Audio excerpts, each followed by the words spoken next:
नमस्कार, मैं धनंजय कुमार, द नागरिक में आपका स्वागत है।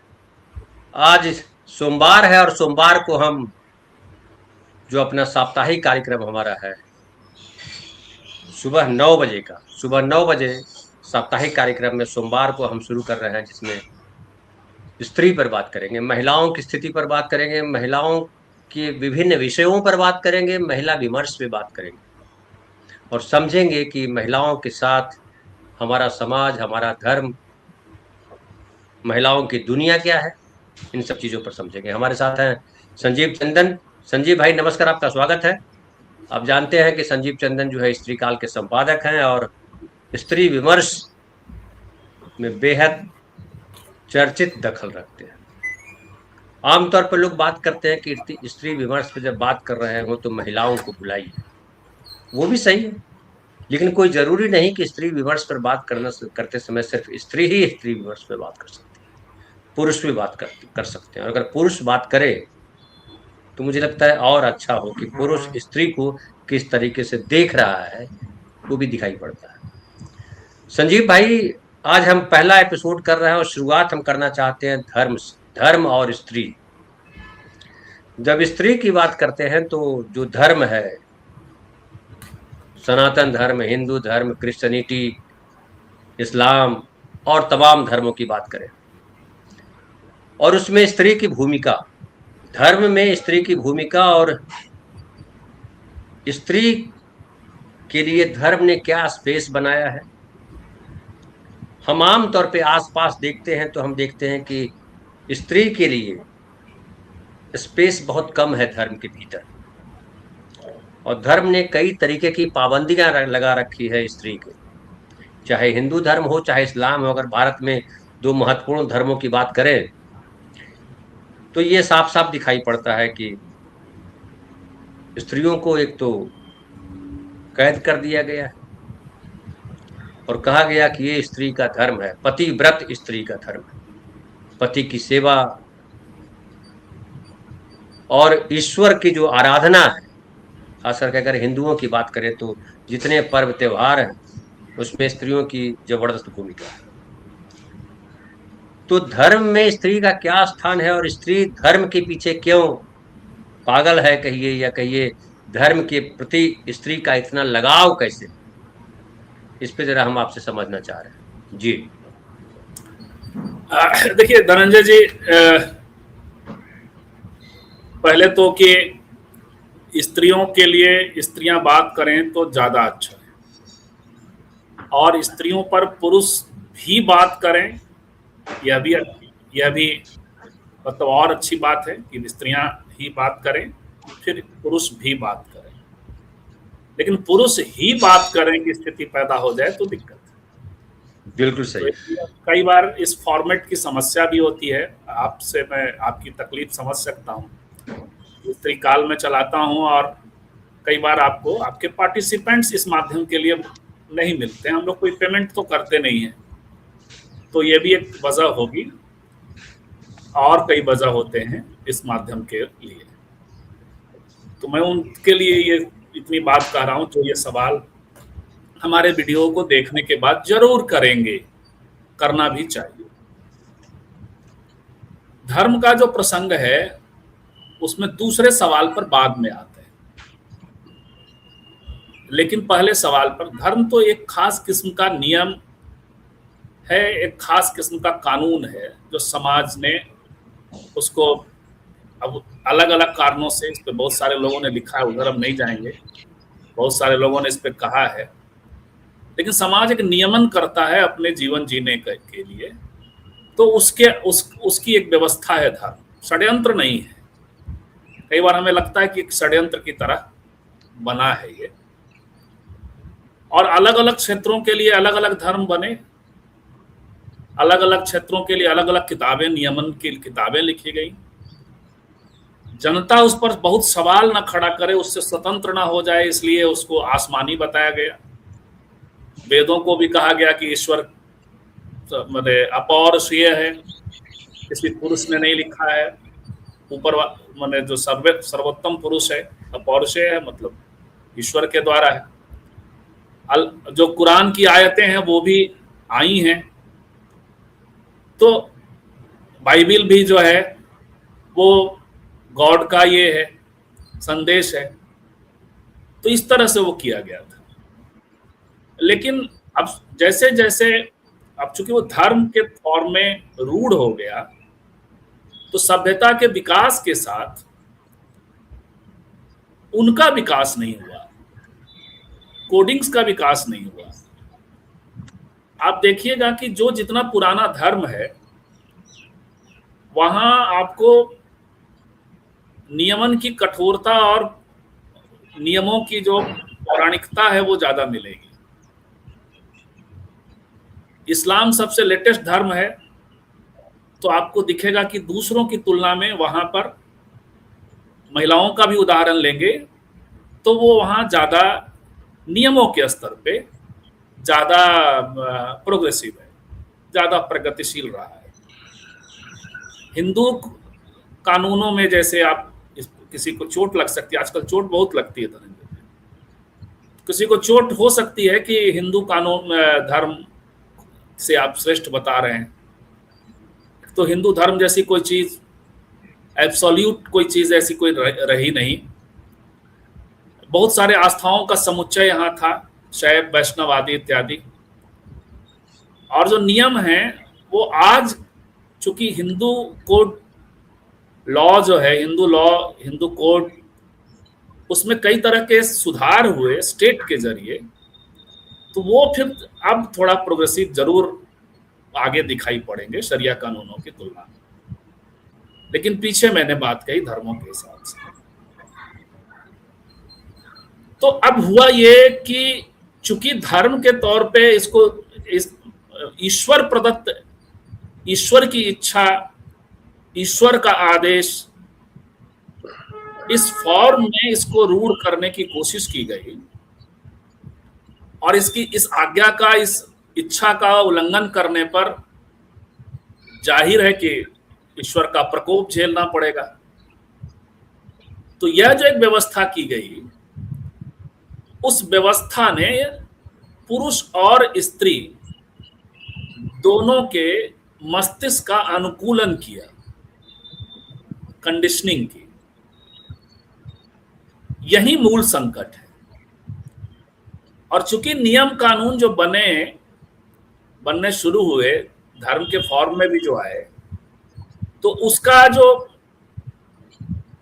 जाहिर है सारे पैगंबर, जाहिर है सारे देवता लगभग पुरुष हैं, उसके लेखक पुरुष हैं। महिलाओं के योगदान कुछ वेद के ऋचाओं की स्त्रियों के नाम लोग ले सकते हैं। वेद भी अपने आप में कोई धार्मिक ग्रंथ नहीं है। सनातनियों ने वेद को जो खासकर आर्य समाज का जब मुहिम चलता है वेदों को लेकर के, तो वो हिंदू ग्रंथ के तौर पे स्थापित करने की कोशिश तो होती है, लेकिन सनातनियों ने उससे अलग ही कहानी बनाई और उसका विरोध भी किया। सनातनियों का जो धर्म है वो कई सारे अलग कथाओं और पुराणों पर आधारित और दूसरी चीजें हैं। वहां मैं हिंदू सनातनियों की बात कर रहा हूँ, तो आजकल उसी फॉर्म में बात करते हैं, यहाँ नहीं अटकेंगे। तो चूंकि पुरुषों ने लिखा, तो उसमें पुरुषों के हित, सामाजिक व्यवस्था का उसमें आईना आपको धर्म के कोडिंग्स में दिखाई पड़ते हैं। पुरुष ही ईश्वर है। हिंदू धर्म में तो इस भाषा में बात हुई, ईश्वर को पुरुष भी कहा गया कहीं कहीं। तो जो व्यवस्था हुई और महिलाएं घर तक सीमित कर दी गई, तो महिलाओं की जिम्मेवारी क्या करे, क्या क्या हो गई? घर को अक्षुण्ण रखना, पुरुष व्यवस्था को अक्षुण्ण रखना, पुरुष के सुप्रीमेसी को अक्षुण्ण रखना, पुरुष की लिगेसी को आगे लेके चलना, संपत्ति को पुरुष के दायरे में, उसकी लिगेसी के दायरे में रखना, ये उसकी जिम्मेवारी हो गई। तो और फिर कठोर नियमन धीरे धीरे धीरे धीरे आप देखिए कि शुरुआती जो धर्म के कोडिंग्स हैं उससे अलग आपको फिर आगे उसके नियम और व्यवहारिक नियम बनने शुरू होते हैं। तो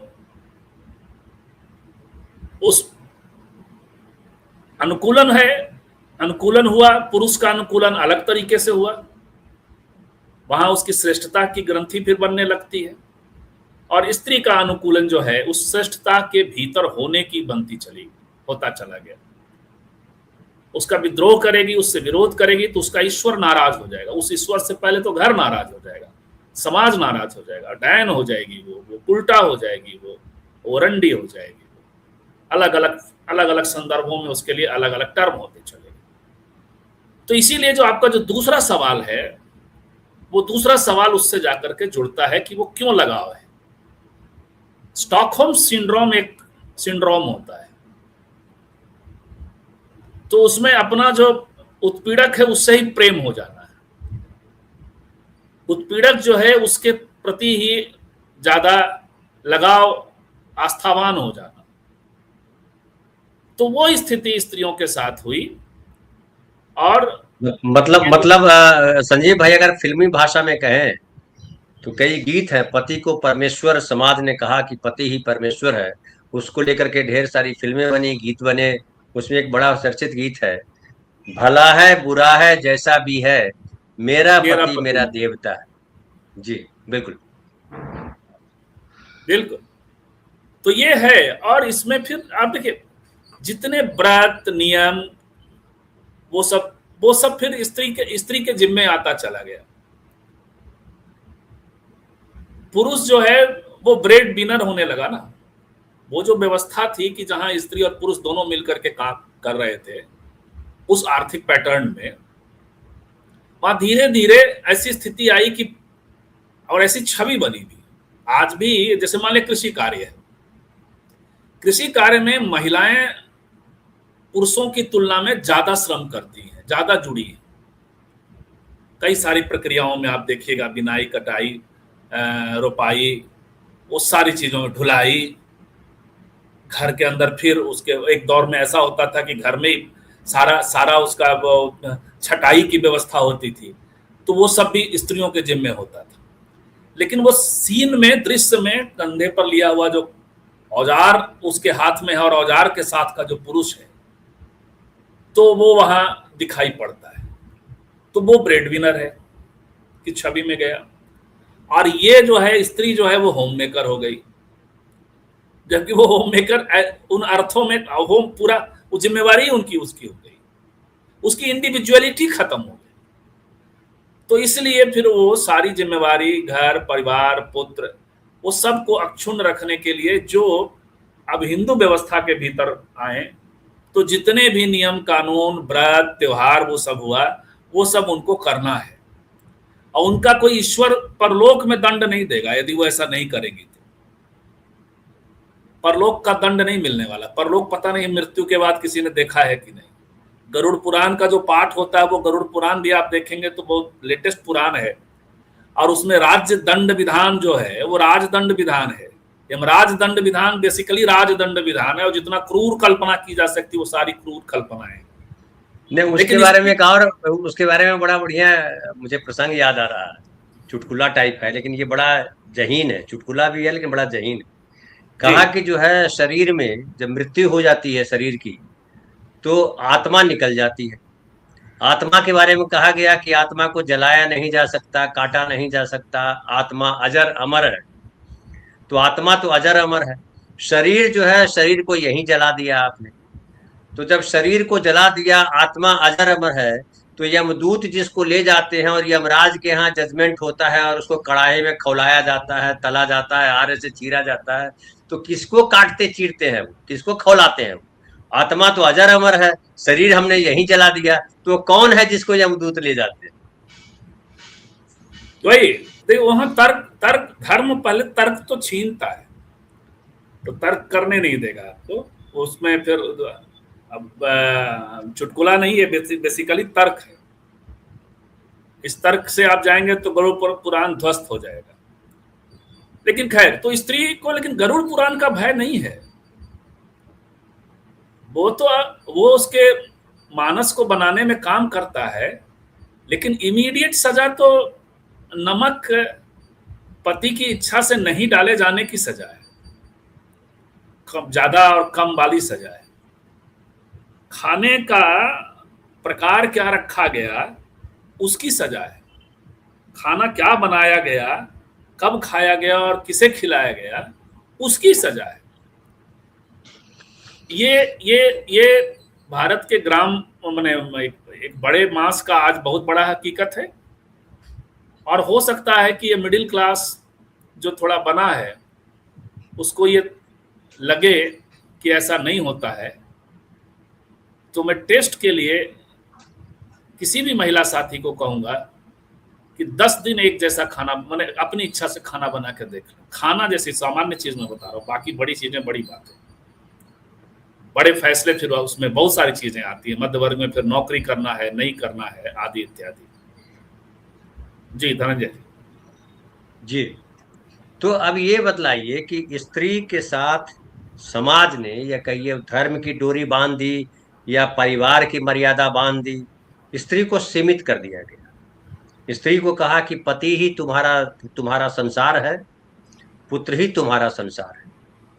पुत्र और पति, और दोनों की रक्षा करना तो तुम्हारी जिम्मेदारी है, उनकी सेवा करना तुम्हारी जिम्मेदारी है ही।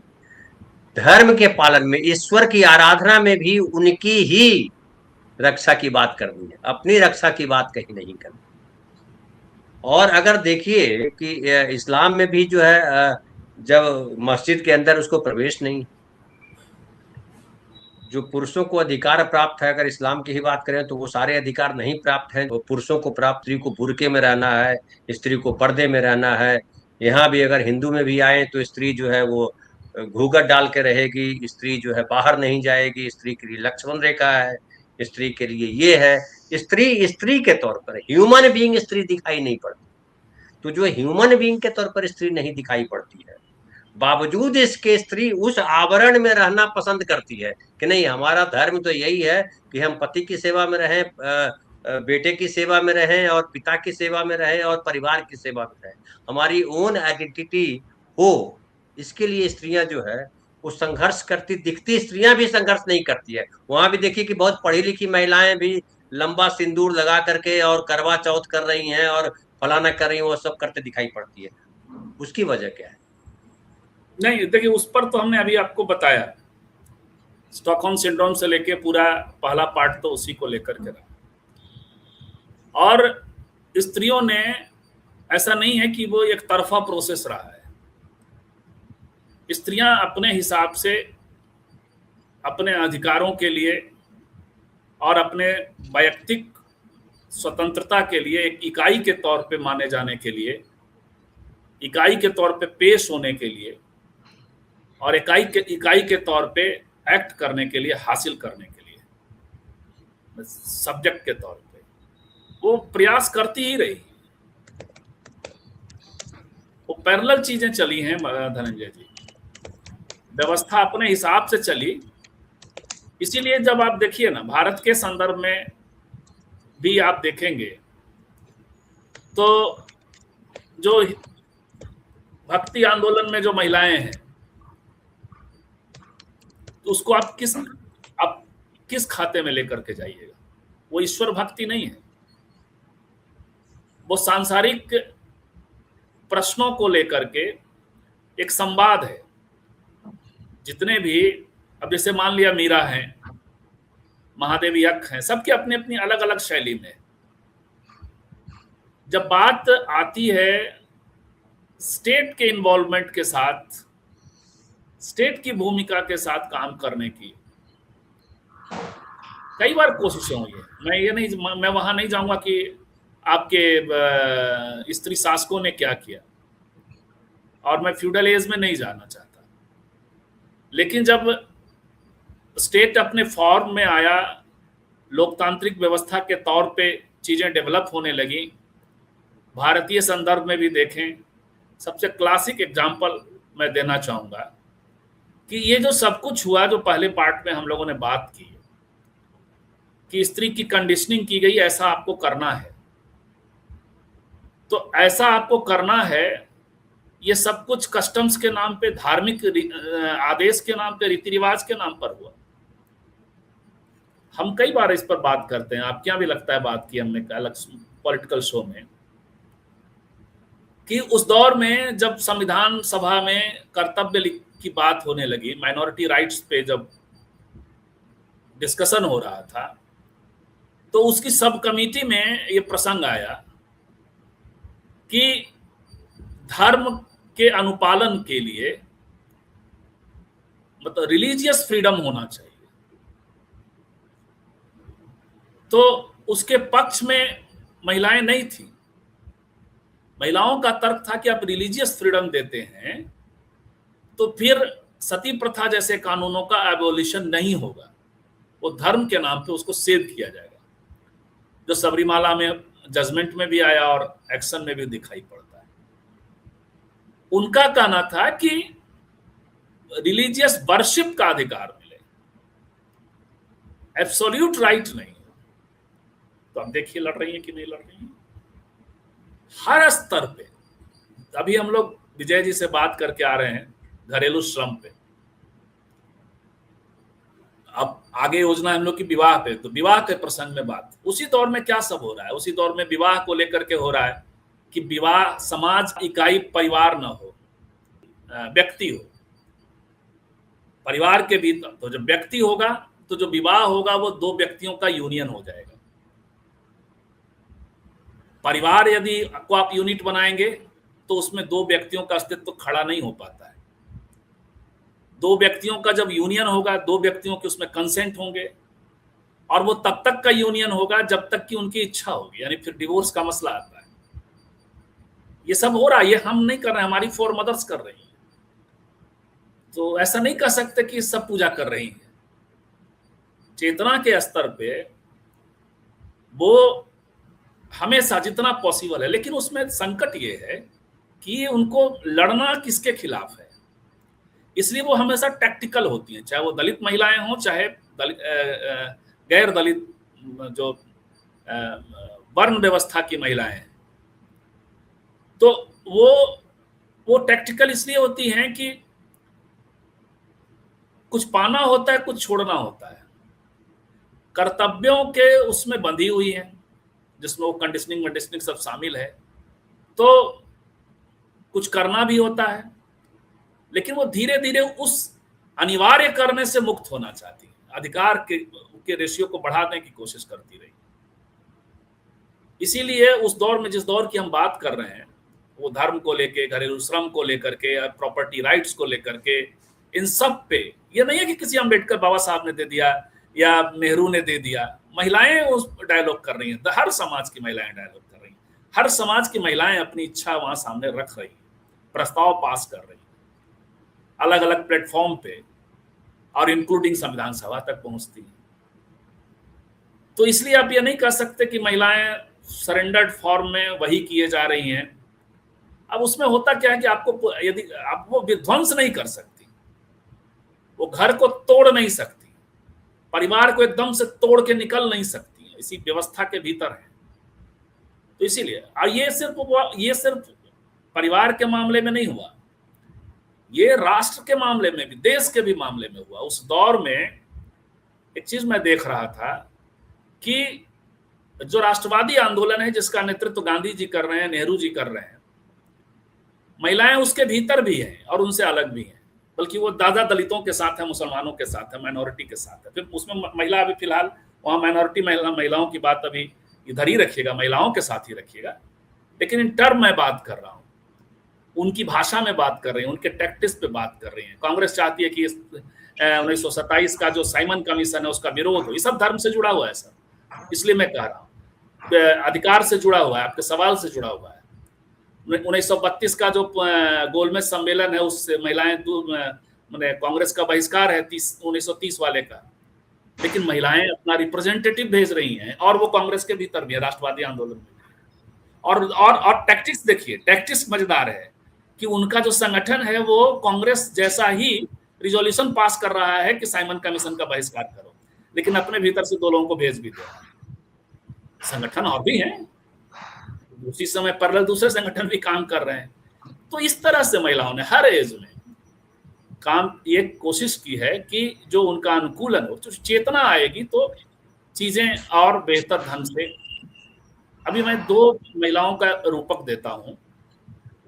अभी ये दो कैरेक्टर हमारे सामने और भी ऐसी रही होंगी। एक है रेणुका रे और एक है दुर्गाबाई देशमुख। शिक्षा से चेतना कैसे आती, जो आपका सवाल है उसको, और वो आप देख भी रहे हैं उसका, ये तो मैं 20-30 में ले जाके बात कर रहा हूँ, लेकिन वो अब आज का जो 100 साल बाद का जो 20-30 है, शिक्षा ने कितने बदलाव किए हैं। सोशल मीडिया में भी आप देखते होंगे महिलाओं को टकराते हुए, बात करते हुए।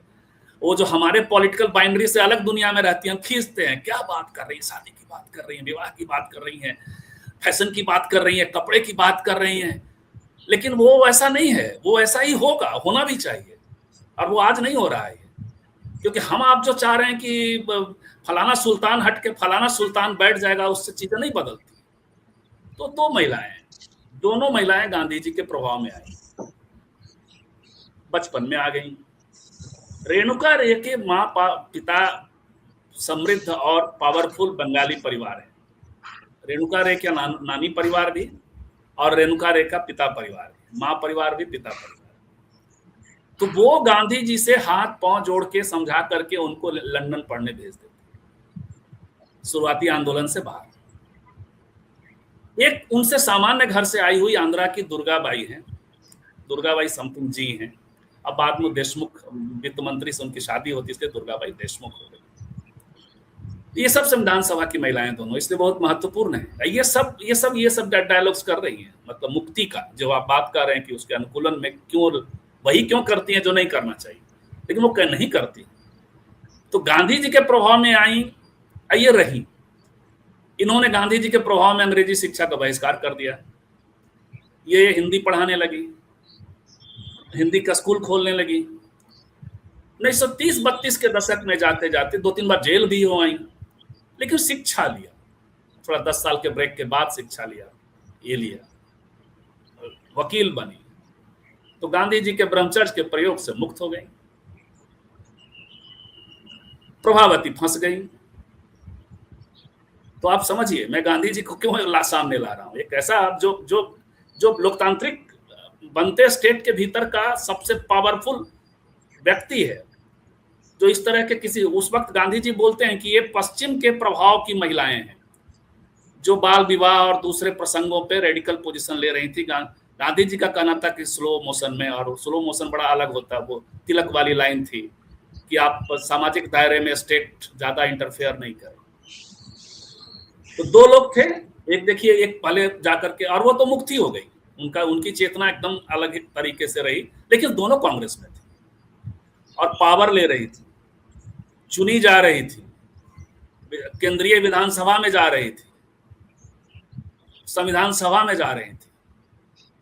तो धनंजय जी, चीजें ऐसे होती हैं कि आपको यदि मुक्ति का मामला है, धर्म को लेकर के, जो धर्म को इस तरह से सिर्फ हम लोग यदि आज की बातचीत को सिर्फ वही केंद्रित करके रखिएगा, मुझे लगता है कि जो लोग इससे जुड़ेंगे इस वीडियो से, वो समग्रता में चीजों को समझेंगे कि कंडीशनिंग से मुक्ति एक सतत प्रक्रिया है। धनंजय जी, बहुत सही। कंडीशनिंग से मुक्ति जो है, बिल्कुल सही। चंदन नहीं कर रहे हैं, बाबा साहब और नेहरू और दूसरे लोगों ने किया, लेकिन उसमें उस किए जाने में महिलाओं की भूमिका ज्यादा महत्वपूर्ण है।